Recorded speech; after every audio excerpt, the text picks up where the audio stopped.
Rapor merah pejabat kepala daerah.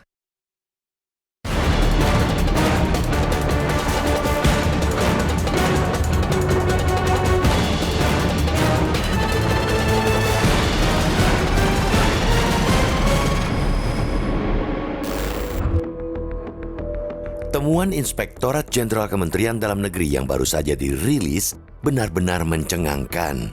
Bagaimana tidak, dari 112 penjabat kepala daerah yang dievaluasi dalam triwulan ini, 59 orang diberi vonis merah dalam indikator menjaga netralitas aparatur sipil negara atau ASN di pemilu 2024. Jumlah itu masih ditambah 5 penjabat kepala daerah yang meraih rapor kuning. Hanya 48 penjabat kepala daerah yang mendapat rapor hijau alias berkategori baik.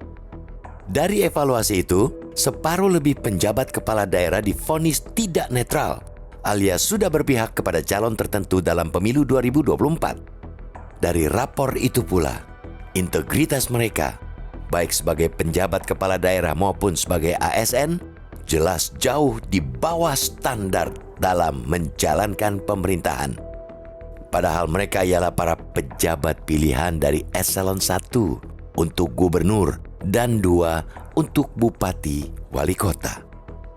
Rendahnya integritas para pejabat negara itu sungguh memprihatinkan. Apalagi saat ini dibutuhkan 271 penjabat kepala daerah hingga pelaksanaan pilkada serentak pada November 2024 mendatang. Cukup panjang masa jabatan penjabat kepala daerah kali ini, bahkan ada yang hampir 2 tahun. Alih-alih mengisi kekosongan pemerintahan hingga pelaksanaan pilkada serentak nanti, penjabat kepala daerah yang dapat rapor merah kuat diduga justru menggunakan instrumen pemerintahan untuk memenangkan calon tertentu baik di pemilu, pilpres, maupun pilkada. Tentu saja tidak ada makan siang gratis. Usai membantu calon tertentu menang dalam kontestasi politik, para penjabat kepala daerah itu akan menuai hasil balas budi di kemudian hari.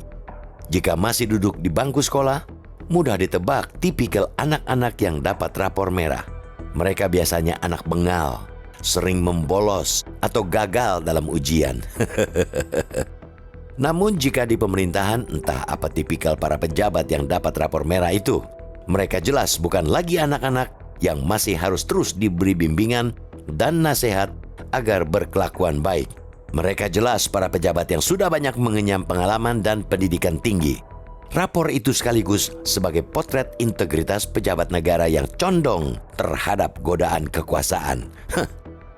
Sejak pengisian penjabat kepala daerah dimulai pada 2023, Presiden hingga Menteri Dalam Negeri telah mewanti-wanti agar para pejabat yang mengisi kursi itu harus mampu bersikap netral dalam pemilu dan Pilpres 2024. Sebagai seorang birokrat, haram hukumnya bagi penjabat kepala daerah berafiliasi dengan partai manapun atau calon siapapun. Dari sini tentu muncul pula pertanyaan. Mengapa pejabat-pejabat berapor merah itu bisa terpilih sebagai penjabat kepala daerah? Apakah rekam jejak mereka selama ini terbilang baik sehingga dipandang layak memimpin pemerintahan sebuah daerah? Jauh-jauh hari, Komisi Aparatur Sipil Negara atau KASN telah mengingatkan pemerintah perlu lebih selektif dan memperhatikan berbagai kriteria dalam mengangkat penjabat kepala daerah. Di samping persyaratan administratif dan kompetensi yang harus dipenuhi, faktor rekam jejak yang bersangkutan dalam melaksanakan prinsip netralitas menjadi faktor yang perlu diperhatikan. Apalagi hingga Desember 2023, KASN telah menerima 219 aduan dugaan pelanggaran netralitas ASN selama masa kampanye pemilu 2024. Dari jumlah aduan itu, 50% diantaranya telah dilakukan pemeriksaan dan dinyatakan bersalah oleh KASN. Di masa kampanye, birokrasi memang menjadi area yang rawan terkooptasi politik. Salah satu faktor terjadinya pelanggaran netralitas ASN itu ialah adanya intervensi politik terhadap birokrasi dan ASN yang terjadi sebelum maupun setelah pemilu atau pilkada. Karena itu, Mendagri dituntut benar-benar selektif dalam mencari penjabat kepala daerah.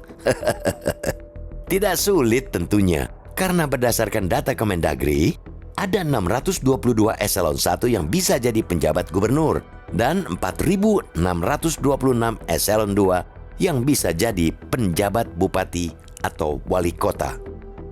Akan semakin mudah pencariannya jika birokrasi pemerintahan selama ini diisi oleh ASN yang profesional dan berintegritas. Karena masyarakat pastinya tidak menginginkan daerah mereka dipimpin penjabat kepala daerah yang bengal. Apalagi sering serong sana, serong sini.